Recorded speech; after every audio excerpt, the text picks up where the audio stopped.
درمیان اپنے ہر ایک کو بات یہ کہہ رہا ہے، سمجھا رہا ہے۔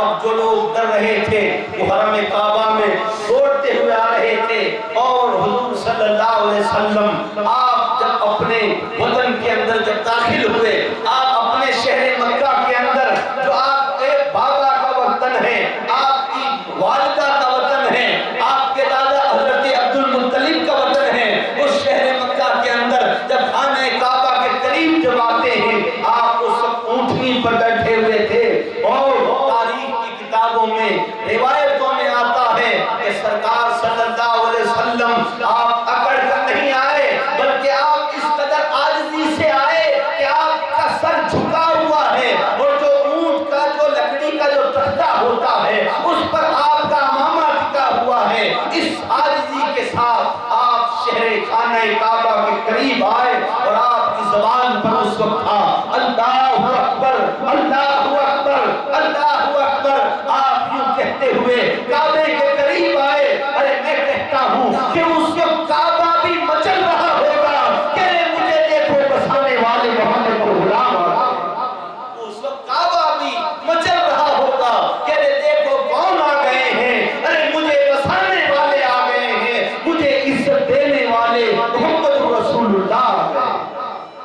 اور حضور صلی اللہ علیہ وسلم آپ جب حرم کعبہ میں آئے، تب آپ نے اپنی اونٹنی پر ہی آپ خانہ کعبہ کا طواف کرنے لگے۔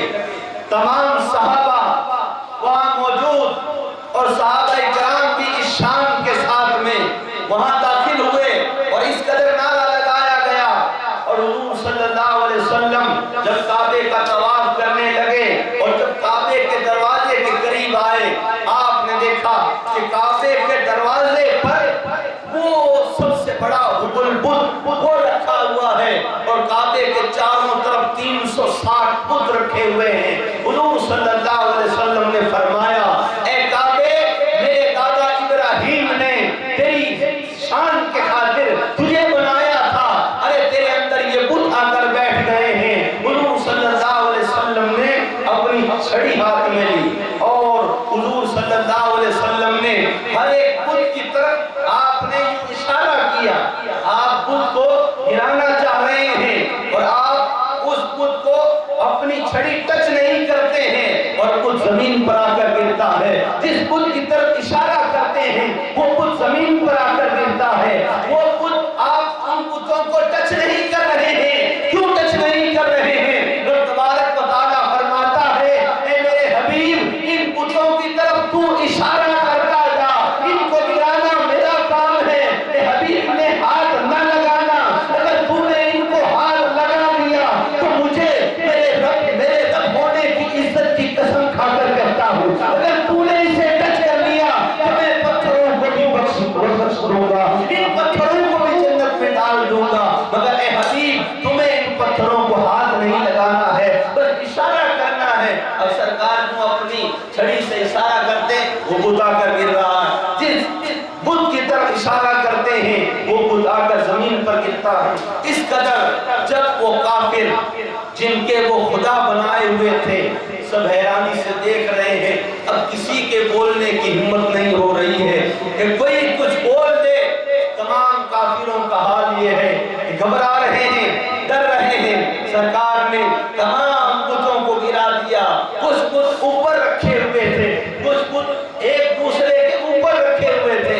حضور صلی اللہ علیہ وسلم نے اس وقت فرمایا، اے علی، علی کہاں ہے؟ حضرت مولا علی آپ سامنے آئے، اور جب آپ آئے سرکار صلی اللہ علیہ وسلم نے فرمایا، علی ان بتوں کو نیچے گراؤ۔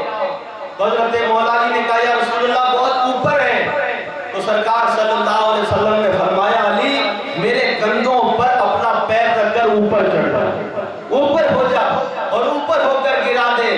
حضرت مولا علی نے سرکار کی بارگاہ میں ہاتھ جوڑے اور کہا، یا رسول اللہ آپ کے اس غلام کی یہ ہمت نہیں ہے کہ آپ کے کندھوں پر میں میرا پیر رکھ دوں۔ حضور صلی اللہ علیہ وسلم سے آپ نے معافی مانگی، مگر سرکار نے فرمایا، نہیں علی تم چڑھو۔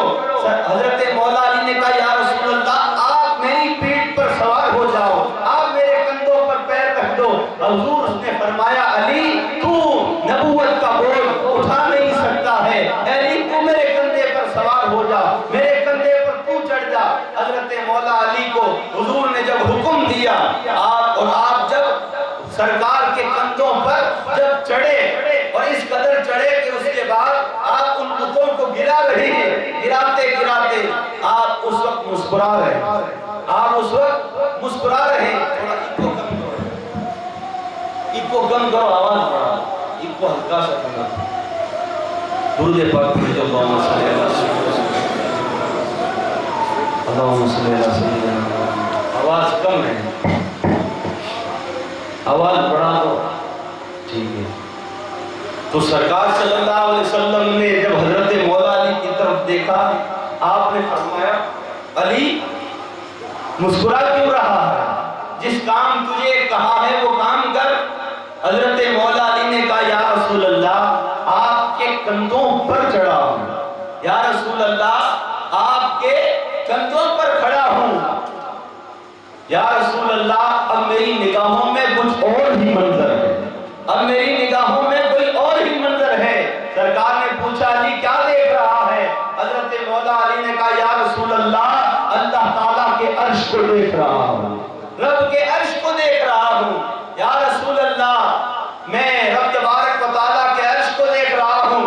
ارے بتاؤ جو حضور صلی اللہ علیہ وسلم کے کندھے پر سوار ہو اسے عرش معلیٰ نظر آنے لگا۔ یہاں پر ایک بات یاد آئی کہ حضرت جبرائیل علیہ السلام حضور صلی اللہ علیہ وسلم کی بارگاہ میں رب تبارک و تعالیٰ کے کلام مجید کو لے کر اترتے، رب تبارک و تعالیٰ کا کلام لا کر حضور صلی اللہ علیہ وسلم کو سناتے۔ ایک دن حضور صلی اللہ علیہ وسلم کے پاس جب آپ تشریف لائے حضرت جبرائیل، تو حضور صلی اللہ علیہ وسلم آپ نے فرمایا جبرائیل آج اللہ تعالیٰ کے پیغام کو تو لے کر آیا ہے، تو مجھے رب کا پیغام بعد میں سنانا، پہلے ایسا کرو کہ آج میں اللہ تعالیٰ کو کوئی پیغام بھیجنا چاہتا ہوں۔ اے جبرائیل جاؤ میرے مولا کو یہ پیغام سنا دو اور رب تبارک و تعالیٰ سے پوچھ لو کہ اے مولا تو سب سے زیادہ کس چیز کو پسند کرتا ہے، تیری نظر میں کون سی چیز سب سے اچھی ہے اور کون سی چیز سب سے بری ہے۔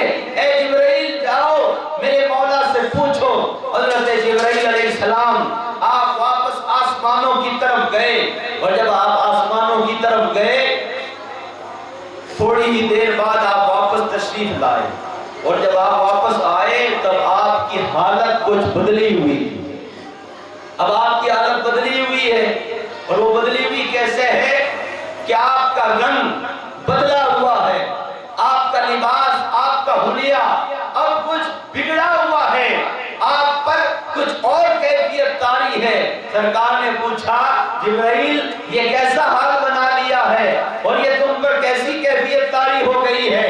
حضرت جبرائیل نے کہا یا رسول اللہ ہر دن تو میں اللہ کا پیغام آپ کے پاس میں لاتا ہوں، آپ کو آ کر سناتا ہوں، مگر آج آپ نے کہا کہ جبرائیل جاؤ میرے مولا کو یہ جا کر پوچھ کر آؤ، میرے مولا کو پیغام دے کر آؤ۔ یا رسول اللہ جب میں سدرہ پر پہنچا اور جا کر عرض کی اے میرے مولا آج تیرے محبوب نے کوئی پیغام بھیجا ہے، جب میں نے یوں کہا تو رب تبارک و تعالیٰ کی طرف سے آواز آئی جبرائیل تھوڑا قریب ہو جا، اے جبرائیل تھوڑا قریب ہو جا، اس لیے کہ تو میرے محبوب کا پیغام لے کر آیا ہے، تھوڑا قریب ہو جا۔ میں جب تھوڑا قریب ہوا پھر رب نے فرمایا جبرائیل اور قریب ہو جا۔ یا رسول اللہ میں اور قریب ہوا، کہا کہ رب تبارک و تعالیٰ نے پھر فرمایا جبرائیل اور قریب ہو جا۔ یا رسول اللہ رب تبارک و تعالیٰ آپ سے اتنی محبت فرماتا ہے کہ میں آپ کے پیغام کو لے کر گیا ہوں، رب فرماتا ہے جبرائیل اور قریب ہو جا، اور قریب ہو جا۔ یا رسول اللہ صرف رب تبارک و تعالیٰ اور میرے بیچ میں 70,000 پردے رہ گئے تھے۔ یا رسول اللہ اگر میں تھوڑا اور آگے بڑھتا تو پھر آپ میری کچھ اور حالت دیکھتے، اس لیے کہ جو سرکار کے پیغام کو لے کر جائے اللہ تعالیٰ اسے اپنے اتنے قریب کرتا ہے، اتنا اپنا قریب کرتا ہے۔ تو بتاؤ کہ جو مصطفیٰ کے کندھوں پر سوار ہے، کیا ہوگا، اس کو اللہ تعالیٰ نے اپنے کتنے قریب کیا ہوگا۔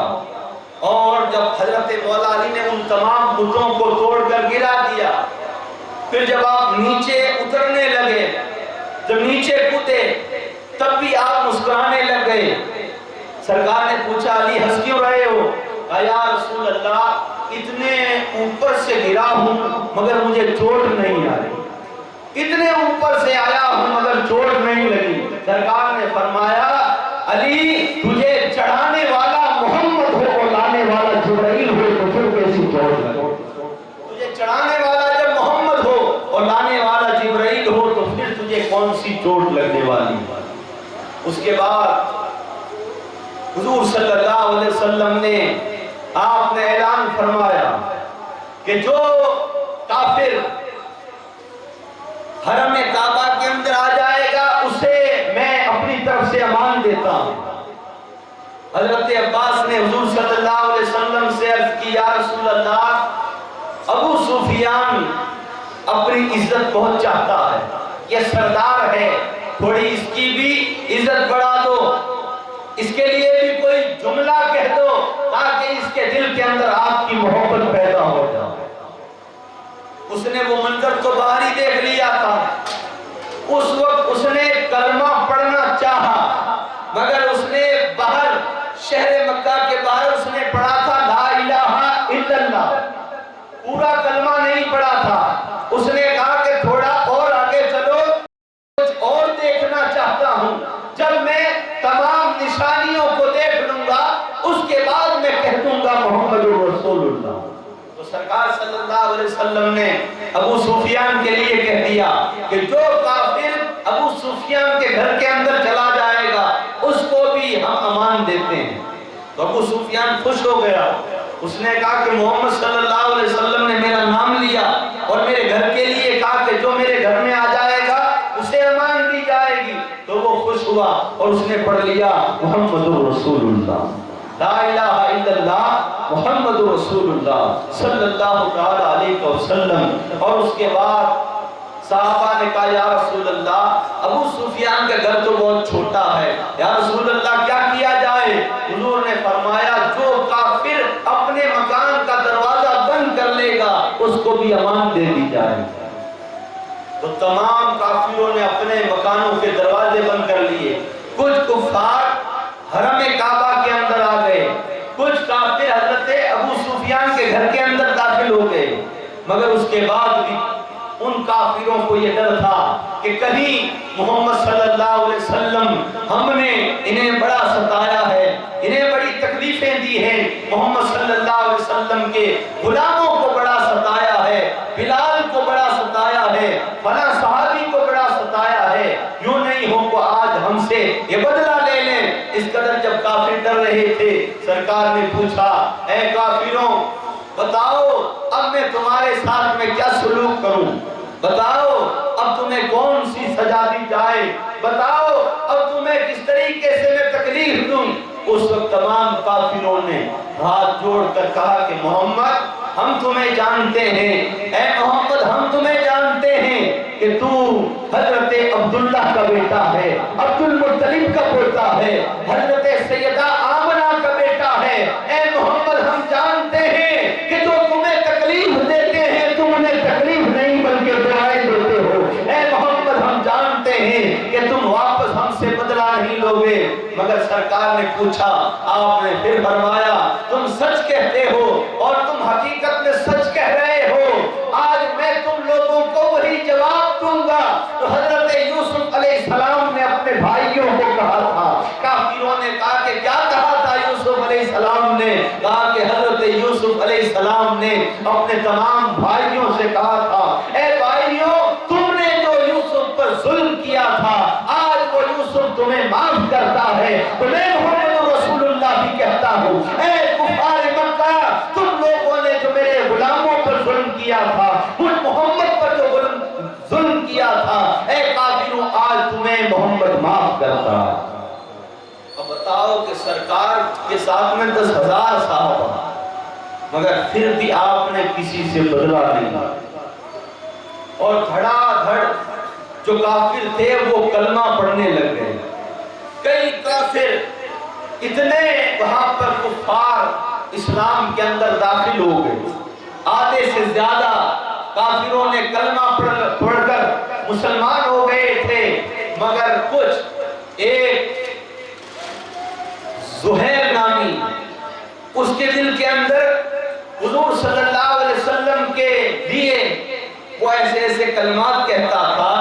سرکار نے فرما دیا تھا کہ تمام کافروں کو میں معاف کرتا ہوں، صرف چند کافروں کے جنہوں نے میری گستاخیاں کی ہیں، جنہوں نے میری گستاخی کی ہے، میں ان کافروں کو چھوڑنے والا نہیں ہوں. اگر وہ کعبے کے صحن میں بھی مل گئے، اگر وہ کعبے کے غلاف میں بھی چھپے ہوئے مل گئے، تب بھی انہیں قتل کرنا.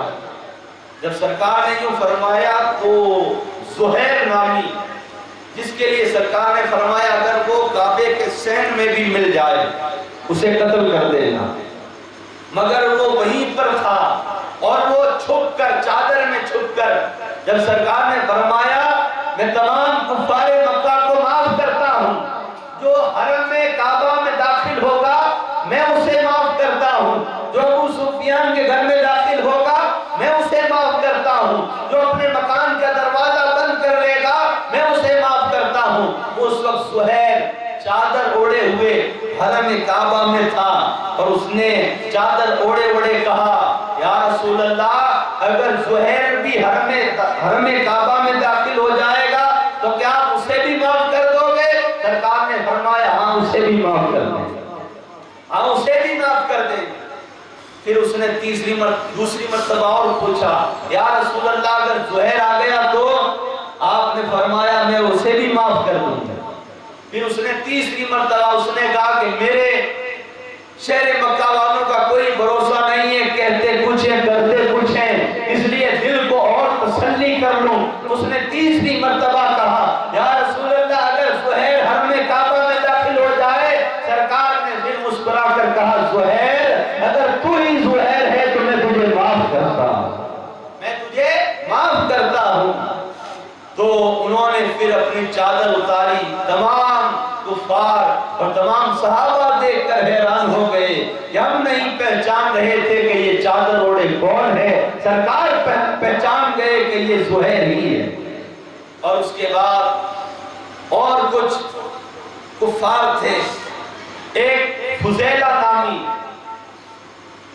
وہ دل ہی دل میں سوچ رہا ہے کہ آج پورا شہر مکہ اسلام میں داخل ہو جائے میں نہیں ہوں گا، پورا شہر مکہ اگر کلمہ پڑھ لے میں کلمہ نہیں پڑھوں گا.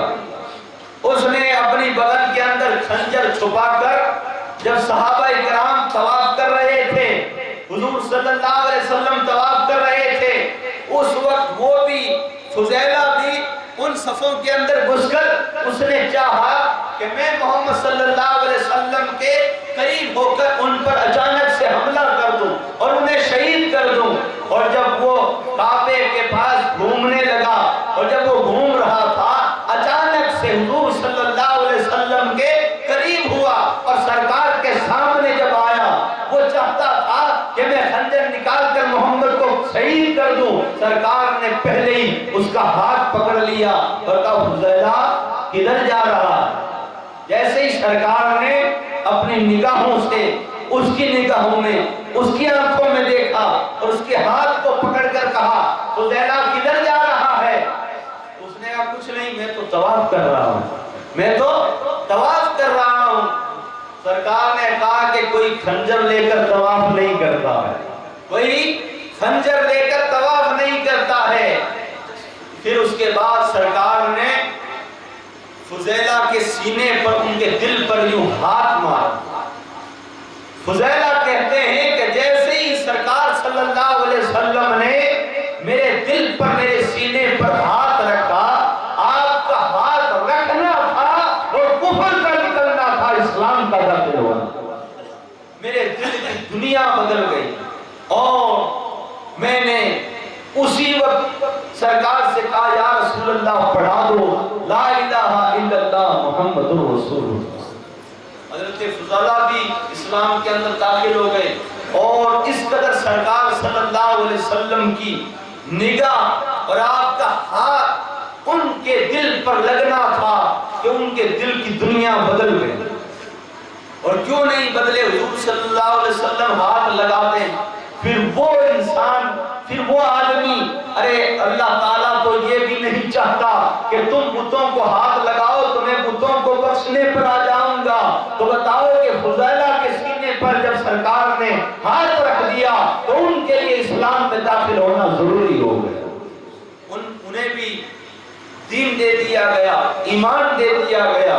اور بتایا یہاں یہ جاتا ہے کہ حضور صلی اللہ علیہ وسلم کی امت کے اولیاء یہ مقام رکھتے ہیں کہ وہ اگر کسی کے دل پر ہاتھ رکھ دیں، کسی کے دل پر اگر انگلی سے ٹچ کر دیں تو اس کے دل کی دنیا کو بدل کر رکھ دیں. جب حضور کی امت کے اولیاء یہ مقام رکھتے ہیں تو بتاؤ کہ سرکار کا دست مبارک کتنی شان رکھتا ہوگا. ایک بزرگ تھے حضرت میاں شیر محمد شرک پوری، ان کی بارگاہ میں ان کا ایک مرید آیا اور اس نے آ کر کہا کہ سرکار میرا بیٹا حافظ قرآن ہے مگر یہ نماز نہیں پڑھتا ہے، آپ اس کے لیے دعا کر دو، آپ اس پر تھوڑی توجہ ڈال دو.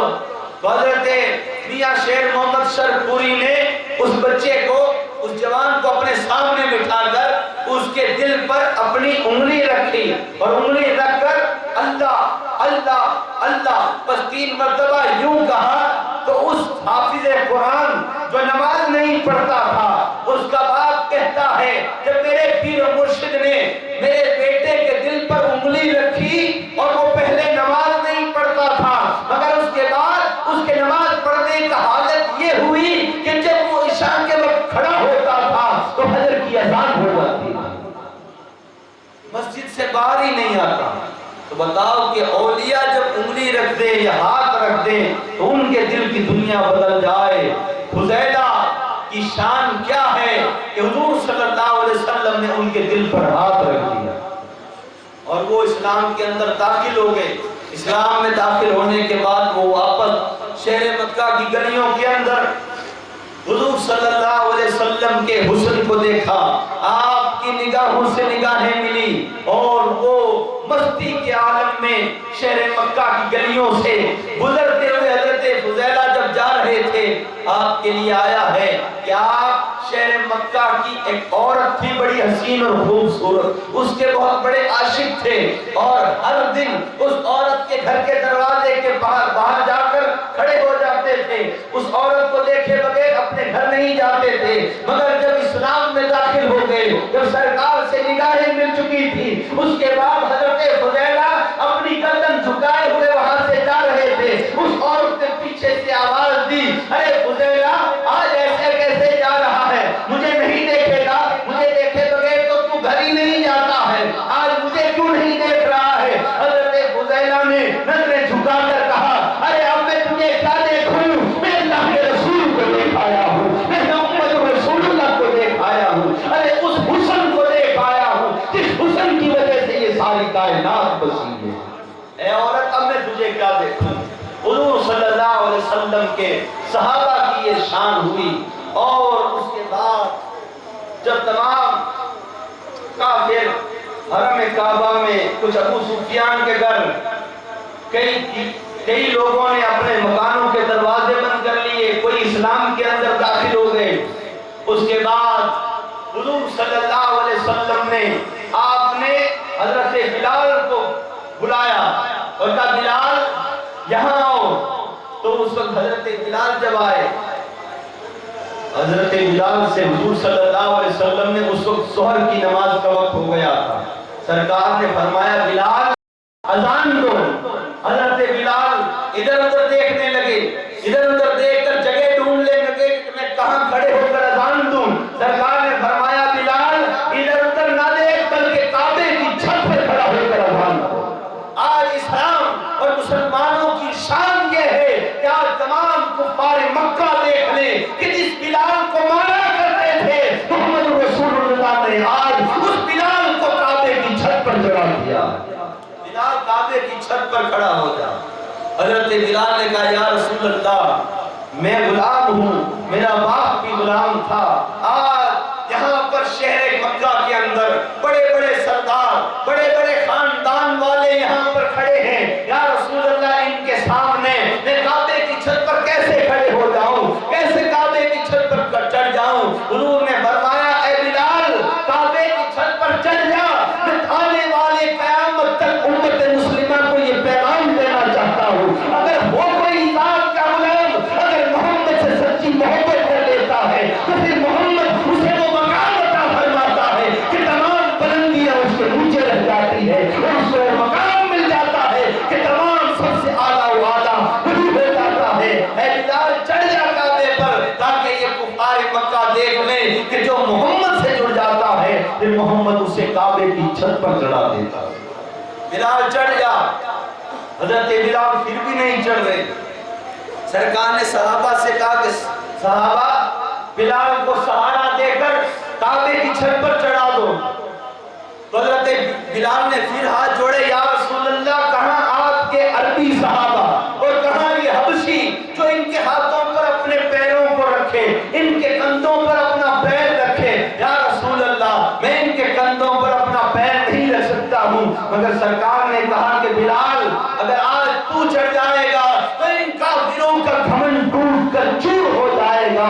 ارے یہ سمجھتے ہیں کہ غلام کی حیثیت یہ ہوتی ہے۔ اے بلال آج چڑھ جا تاکہ انہیں بھی پتا چل جائے کہ جو اسلام کے اندر داخل ہو جاتے ہیں پھر ان کے لیے نہ کوئی آقا رہتا ہے نہ کوئی غلام رہتا ہے۔ اس کے بعد حضرت بلال کو صحابہ نے کعبے کی چھت پر چڑھا دیا، اور کعبے کی چھت پر جب چڑھ گئے پھر آپ نے جب اذان شروع کی 10,000 صحابہ تمام کفار اور کچھ کافر کھڑے ہو کر وہاں پر باتیں کر رہے ہیں۔ ایک کا نام حارث ہے، ایک کا نام حاتف ہے، وہ آپس میں کھڑے ہو کر ایک دوسرے سے سرگوشی کر رہے ہیں۔ حارث نے کہا کہ یار اگر آج میرا باپ زندہ ہوتا تو وہ اس منظر کو دیکھ کر وہ یہی مر جاتا، اس حبشی کو، اس غلام کو کعبے کی چھت پر چڑھا دیا۔ اس نے بھی پاس والے نے بھی یہی کہا کہ ہاں یار اگر آج میرا باپ بھی زندہ ہوتا تو وہ بھی اس منظر کو دیکھ کر مر جاتا کہ غلام کعبے کی چھت پر چڑھ رہے ہیں۔ ابو سفیان بھی وہیں پر کھڑا تھا۔ ابو سفیان سے کہا کہ تو کیا کہتا ہے؟ ابو سفیان نے کہا کہ میں تو کچھ نہیں کہتا ہوں۔ کہا کیوں؟ کہا کہ اس لیے کہ وہ جو محمد صلی اللہ علیہ وسلم کھڑے ہیں، کہا کہ ہاں ارے تم یہاں بول رہے ہو، ارے محمد کے سامنے تو یہ جو پڑے ہوئے پتھر ہیں یہ بھی انہیں بول کر بتا دیں گے کہ محمد یہ باتیں کر رہے ہیں۔ کچھ نہیں بولتا میں تو یہ پتھر کی گواہی دے دیں گے کہ یہ بول رہے ہیں۔ ابو سفیان کچھ بولے نہیں۔ سرکار اسی وقت پاس میں آ کر کھڑے ہو گئے۔ سرکار نے پوچھا حارث کیا کہہ رہا ہے؟ وہ بولا نہیں۔ حضور نے فرمایا تو ایسا کہہ رہا تھا، گردن جھکی۔ پھر سرکار نے دوسرے سے پوچھا تو بھی ایسے کہہ رہا تھا؟ اس نے بھی گردن نیچے جھکا لی۔ حضور نے کہا ابو سفیان نے کہا یا رسول اللہ میں نے تو کچھ نہیں کہا۔ سرکار نے مسکرا کر کہا کہ ہاں تو نے کچھ نہیں کہا۔ پھر ادھر حضرت بلال نے جب اذان شروع کی 10,000 صحابہ دیکھ رہے ہیں۔